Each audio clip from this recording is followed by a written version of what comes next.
Allora, l'ascoltiamo a musica du silenzio, Giovanni Palumbo di Favara. La musica du silenzio. È notte e dorme il paese. La luna corre in mezzo alle nuvole bianche. Un vento leggero trasi e ci passa menta. Portando ciao di terracotta e erba bruciata, esaporate la carola di giorno perduto.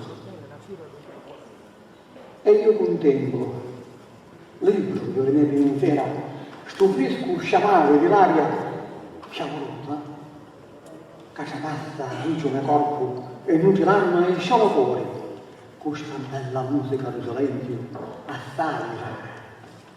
Questa è canzone, questa è aria che fa scordare tutte le pensiere della mente della gente migliora, che fuggiata di tassi e tanto silenzio.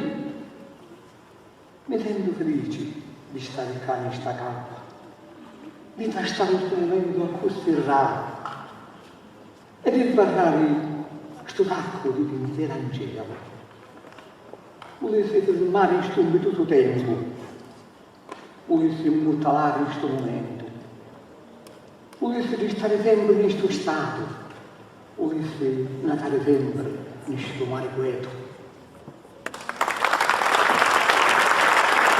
Bellissime parole, specialmente il finale, in questo mare quieto. Ricorda forse un grandissimo poeta, chi? Leopardi. Ecco, bellissime parole, grazie.